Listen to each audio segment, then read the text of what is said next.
Hi there, Sandra here from createinspain. If you've looked at my Facebook page, you can see that I put a little teaser out about this stuff. This is xanthan gum. This is often used in gluten-free baking, that sort of stuff. For people who are doing keto diets and things like that, it comes in quite handy. It is a white powder. I have some which I've decanted into this tiny little container here. Creamy white powder. It looks rather like embossing powder, very fine embossing powder, but that's obviously not what it's for.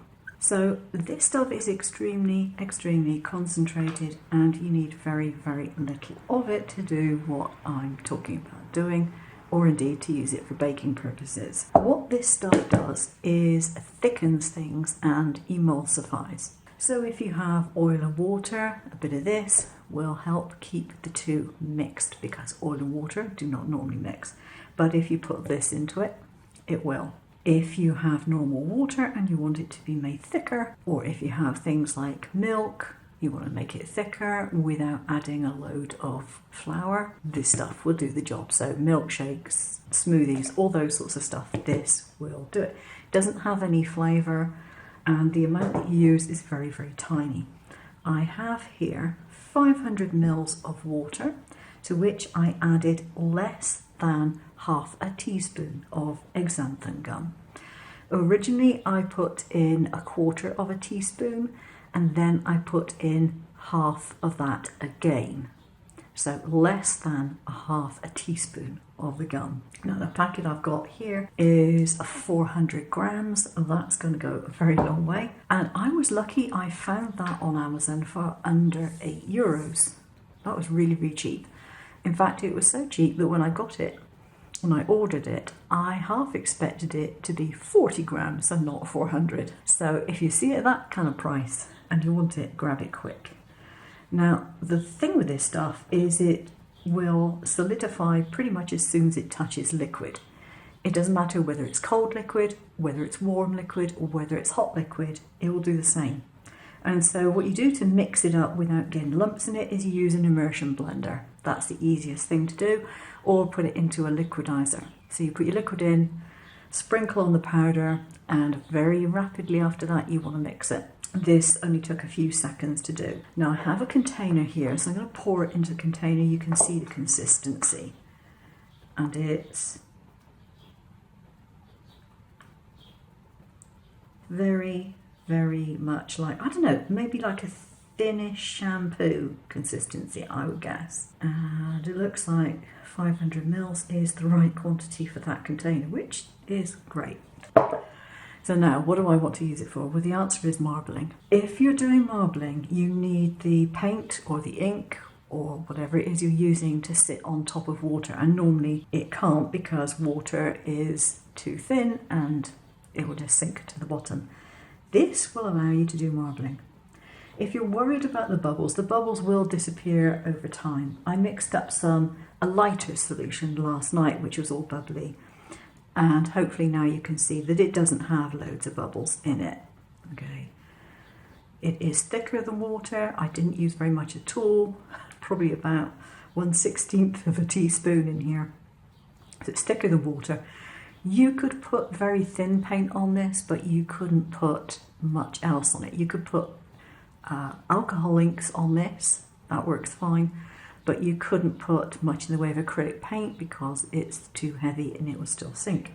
However, with this, it isn't going to sink in the same way. So let's see what we can do. And I'm going to start off using some acrylic paint, simply because once you've put acrylic paint in it, then you can put alcohol in it afterwards. If you put alcohol in it first, it kind of interferes with the acrylic paint, because acrylics and alcohol do not mix. Okay, so if you're going to use acrylic, use it first. And I have some paints here.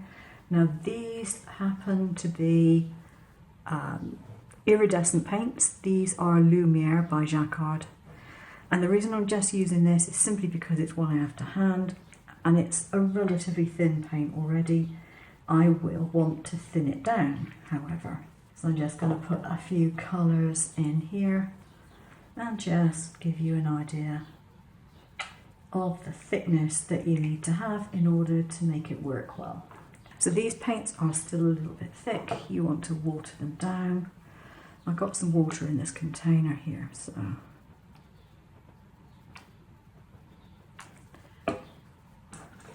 and I've got a little coffee stirrer.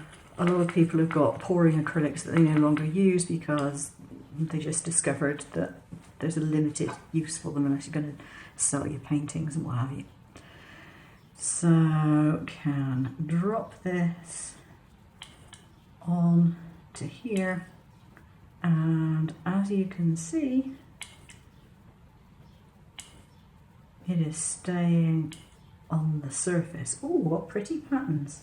It's like snowflakes. Oh, that's cute. Right. I've mixed up very little paint because I don't intend to do masses of this at the moment, so this is just for experimental purposes, demonstration purposes. Okay, come in with another colour. This one's relatively thin.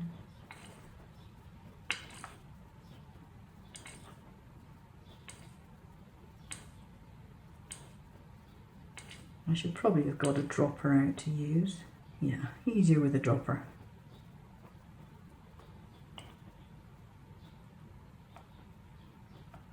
Okay. Now, if you get bubbles on it, if you're using acrylic, you can get a lighter and you can pop the bubbles. Do not do this with alcohol ink, okay? Just with the acrylic and have a bit of fun. So as you can see, this is gelatinous, but it still moves quite easily and it's controllable. If you don't want it this thick, just don't put as much of the stuff in. The other thing that you can use for doing this is wallpaper paste. But I always found that wallpaper paste was quite difficult to mix without getting it very lumpy. Probably because it's got the xanthan gum in it. I wouldn't be at all surprised. So if you mixed it with an immersion blender, that would be fine, except that if you want to keep your immersion blender for food, you don't want to be mixing up wallpaper paste with it particularly. Whereas this stuff is edible, so it's fine. So I have some photographic paper here and put that on top. You can do it with normal paper, but obviously normal paper, unless it's sized, is going to absorb a lot of liquid and take longer to dry. So pick that up. And there we have our design. So you want to let that dry. Now I have some alcohol inks that I made myself. These are not as powerful as alcohol inks that you buy, but they're pretty good for demonstration purposes. Now this one is a silver, and all I did was I used some silver mica powder and alcohol, isopropyl alcohol, mix the two together. And when you put this on, it's really, really pretty. So I can, oh, it just looks so nice on the top.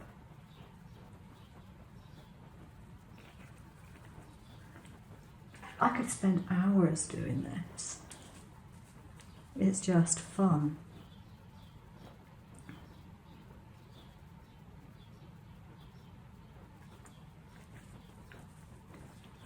And go for some blue, I think. Why not?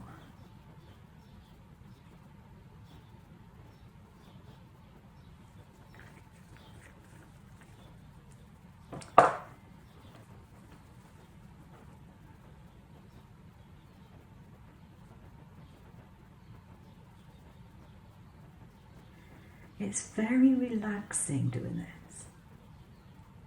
It really is.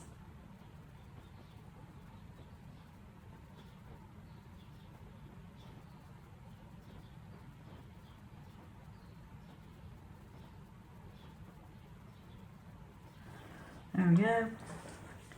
And some photo paper again. Now if you want to, you can actually do a scoop and then bring it out. That will give you a different effect. Or you can just place it on top. Try and make sure the corners are getting done. And let's see what result we get. Ooh, pretty. There we go.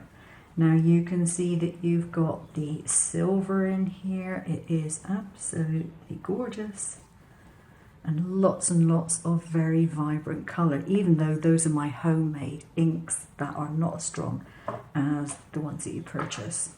So this would give you amazing backgrounds to work with. As I mentioned, there are other ways of getting this done. You can cook up corn flour and make that into some kind of liquid. This is a little clearer than corn flour would be. The only thing that makes this a little opaque is all the bubbles, because I haven't let the bubbles subside. You can use wallpaper paste. I think you might be able to use borax as well, but I can't easily buy borax here. Something about the EU regulations, it's not easy to get. So if I take this one and pour some water in, it's just got plain water in here. You can see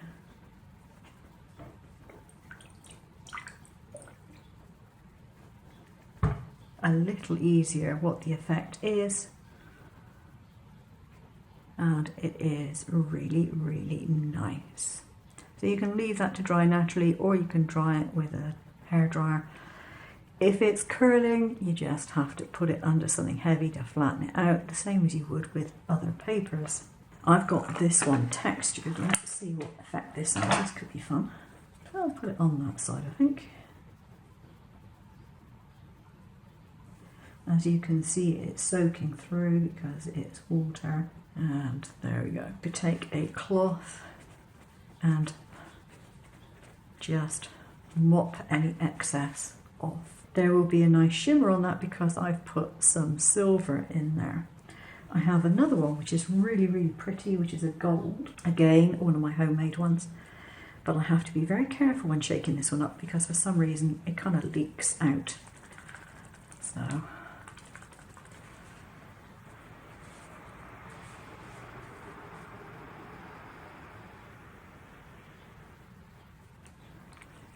gorgeous colours, absolutely stunning. I really do love it. And let's put something dark in here. And this time I'm going to use my stirrer to break it up.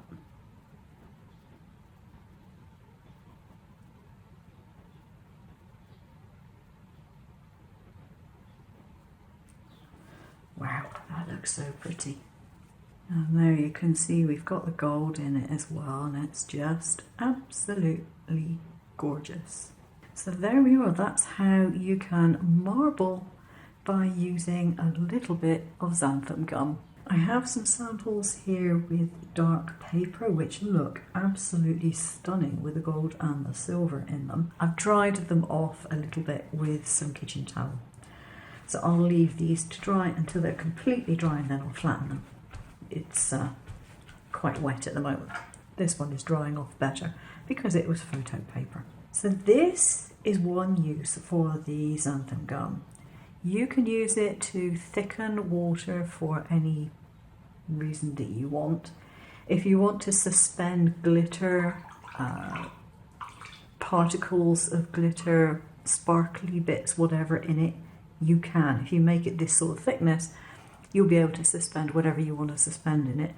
You might want to do cards where you put little squidgy bags of liquid behind a design. That would work well. Normally I end up using shampoo to do that because it's got that viscosity, but you could use this instead. It has all the culinary uses that you can possibly think, from sauces, ice creams, milkshakes, all those sorts of things, gluten-free breads, cakes, that type of stuff. We'll often use xanthan gum.